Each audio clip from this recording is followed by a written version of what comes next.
Russian President Vladimir Putin,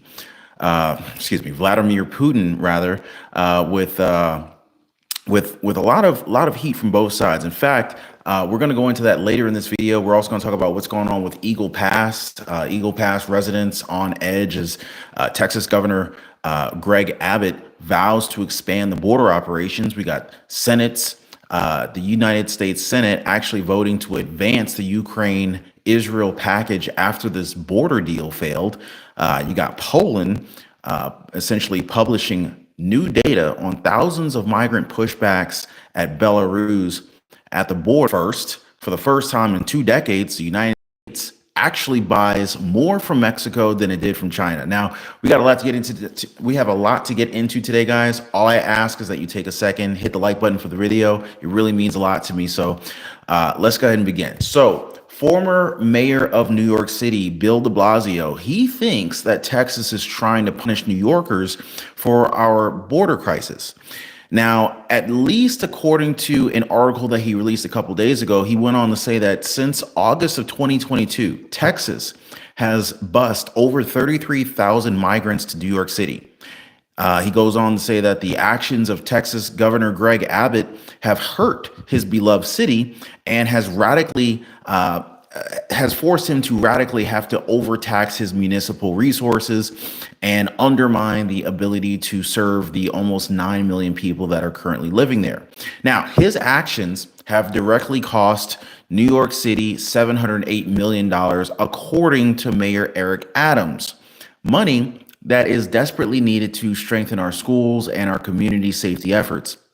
By the way, if you guys are able to see and hear me okay, do me a quick favor, just drop me a quick comment. Let me know if I'm coming through loud and clear for you guys. But yeah, so I find this rather ironic, though. I find it ironic since the current New York City mayor, Eric Adams, he's currently pushing to deploy $53 million in prepaid gift cards to migrants. So I don't know, go figure. But very few people will argue that there's been a profound range of critiques regarding the handling of the United States-Mexico border crisis, especially the tensions between President Joe Biden's administration and Texas Governor Greg Abbott.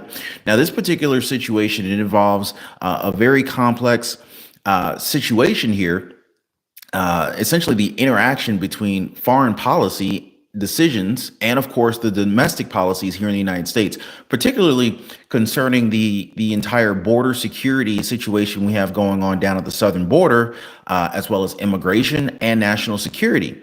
Now, let's not even forget about the dissatisfactory handling of the U.S.-Mexico border crisis, at least according to a lot of people who are watching this channel right now. I've read your comments in the previous video where we talked a little bit about this. The approach to the border security between the federal government and the state of Texas has been very, very polarizing.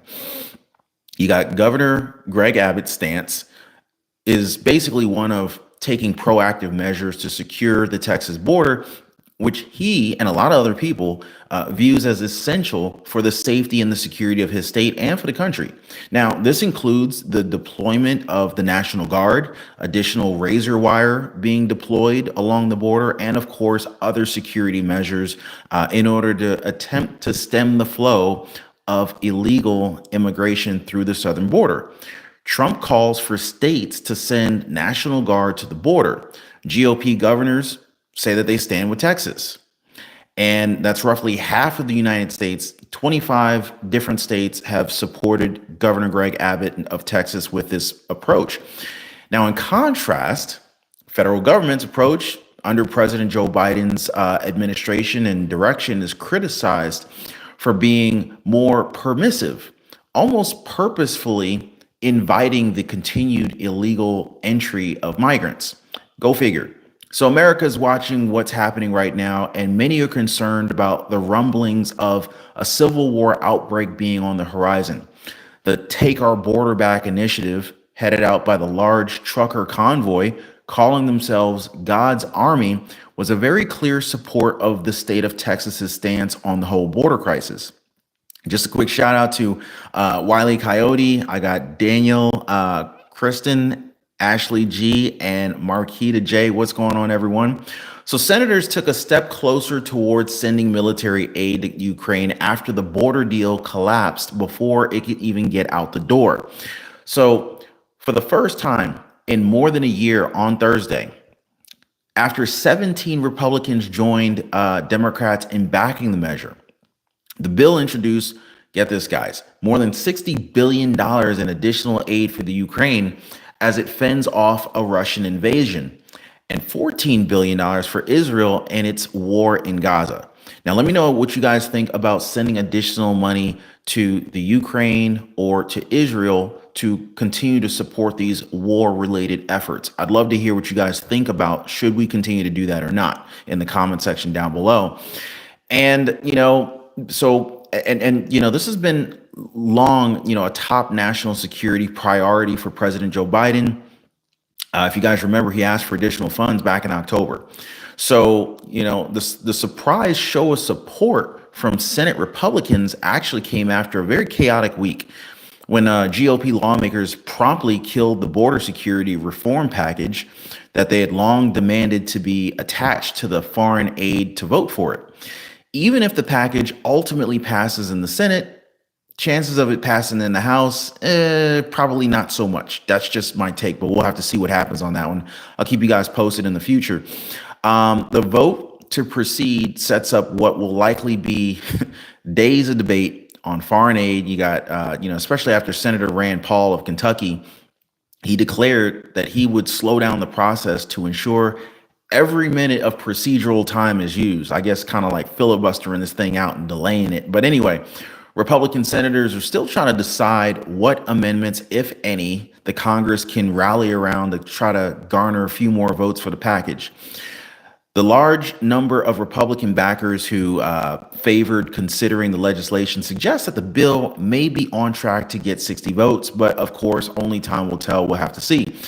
Now, Tucker Carlson, he released a very controversial interview with Vladimir Putin.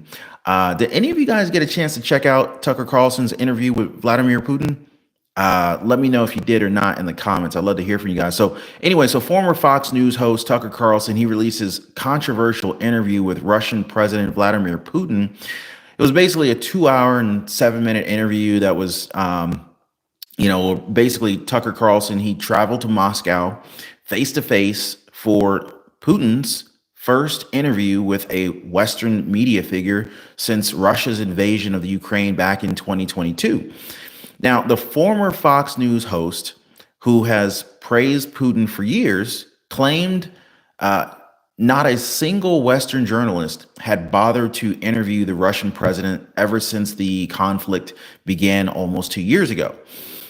He went on to say, and I quote, there are risks to conducting an interview like this, obviously. So we've thought about it for many months. This is what Tucker Carlson said. He went on to say, most Americans have no idea why Putin invaded Ukraine or what his goals are now. 2 years into a war that's ultimately reshaping the entire world, most Americans are not informed. So that's what we're hearing from Tucker Carlson. We got Jamie Lavaway, we got Janet, we've got Steve Check. What's going on? What is going on? So the Kremlin slapped down the claim and said Mr. Carlson was not correct. As Mr. Putin received numerous requests for interviews, which were denied because Western media are too one-sided. So this comes as Mr. Putin has instituted a severe crackdown on the press in Russia following the invasion of the Ukraine. So Carlson's access to Vladimir Putin is in stark contrast to two other U.S. citizens in Russia. Wall Street Journal reporter Aaron Gershovic and Radio Free Europe's Alsu Kermisha, and I'm probably butchering the name, who are both imprisoned on charges related to their reporting. Now, the federal versus state jurisdiction battle continues, guys, over who has the authority to enforce border security measures. So Texas feels compelled to take action in light of what it perceives as federal inaction on inadequate action. Now, the influx of migrants has had significant implications for domestic policies, including public safety, healthcare, education, employment, just to name a few. And critics are arguing that the federal approach does not adequately address these concerns, leaving states like Texas to manage these consequences. Now, President Joe Biden's stance essentially is striking fear that open borders may not only facilitate illegal immigration, but also pose broader national security risks by potentially allowing the entry of individuals who could theoretically pose a threat to the United States. Now, the impact of foreign policy decisions on domestic policies within the U.S. I mean, this is very evident in the discussion about the global, or at least the potential global repercussions of U.S. actions, such as the seizure of Russian assets after sanctions were issued, and of course, how these actions might ultimately affect the U.S. dollar value, the United States' financial stability and security. I mean, think about this for a second, right? These kind of decisions, they have a cascading effect on the U.S.'s ability to manage its borders and also to maintain national security, illustrating the interconnectedness of foreign and domestic policy. Think about this for a second, guys. What would happen if all of the other countries, I mean, there's like tons of countries that hold US dollars or US debt in the form of government bonds, US Treasury bonds, right? I'm pretty sure they all observed what happened to Russia, right? By getting on the United States' bad side. And they're probably going to be thinking themselves, and I'm sure they're already thinking to themselves right now, as many of them are attempting to join the BRICS nations, they're probably going to be thinking to themselves, well, what if that were to happen to us? What if this were to happen to our country? Would we just lose out on our US dollars? What would happen in that case? So, now if they're thinking that, then what do you think their next move would be in order to protect themselves? I'm just thinking logically here. Now, the situation is really kind of serves as kind of like a microcosm of the broader implications of foreign policy decisions on domestic affairs, particularly how actions taken on the international stage kind of reverberate within the United States borders, ultimately affecting everything from border security to economic stability. So, yeah. But changing gears just a little bit, for the first time, and this says a lot about what's happening between the United States and China, right? And of course, inflation and, the big issues we're having right now during the Israel-Hamas war in the Red Sea. There's a lot of shipping containers that can't pass through the Red Sea, and they're either getting held up or they're having to take an alternate route that, number one, takes a tremendous amount more time and also burns a lot more fuel. So it's ultimately affecting the price of goods, our supply chain, our expenses, business expenses, our personal expenses, because any business expense that is taken on by any kind of company that's selling anything, product or service, is going to be passed on to the consumers, right? So get this, guys. So for the first time in 2 decades, the U.S. actually buys more from Mexico than from China. The United States actually bought more goods from Mexico than China in 2023 for the first time in 20 years. And this is just wild. I mean, this is wild just to even be telling you guys this. This is evidence of how much global trade patterns have actually changed.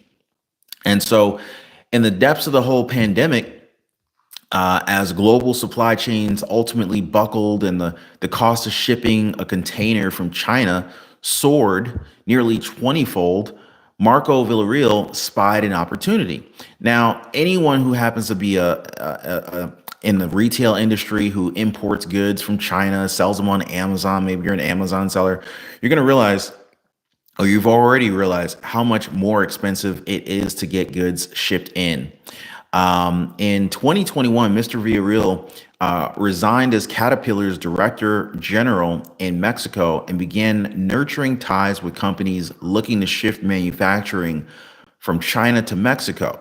So he found a client in Hesun, a Chinese producer of all-terrain vehicles, which hired Mr. Villarreal to establish a $152 million manufacturing site in Saltillo, an industrial hub in northern Mexico.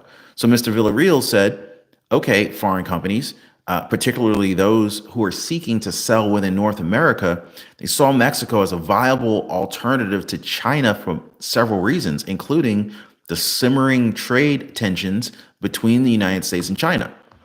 He went on to say that the stars are aligning for Mexico. And I'd have to agree with him on that one. Took advantage of a huge opportunity here. Anyway, so new data released on Wednesday showed that Mexico outpaced China for the first time in 20 years to become America's top source of official imports. This is a significant shift that highlights exactly how increased tensions between Washington and Beijing are ultimately altering trade. And as these trades continue to alter, just know that businesses, investors, and entrepreneurs are taking watch. So there's going to be a big shift. This is kind of going along with the whole wealth transfer that we've been talking about for the past several months. And this thing is underway. So by the way, if you guys are just now joining in, I just want to thank you guys for hanging out with me. Covered several things today. Tucker Carlson got a lot of media backlash from his interview of Vladimir Putin, Russian President Vladimir Putin. Eagle Pass residents are on edge as Texas governor is vowing to expand the border operations in light of what President Joe Biden, the Supreme Court, and the federal government wants to do with the razor wire down at the southern border. Senate votes to advance the Ukraine-Israel package after their border deal failed. Poland publishes data on thousands of migrant pushbacks at Belarus at the border for the first time. So lots of things are taking place. Lots of things are going on right now. If you haven't already, do hit the like button for the video if you appreciate the updates. And for more content like this, you know how to subscribe to the channel. I appreciate you guys. Thank you guys for hanging out with me today. And I'm going to check you on the next one. Take care, you guys.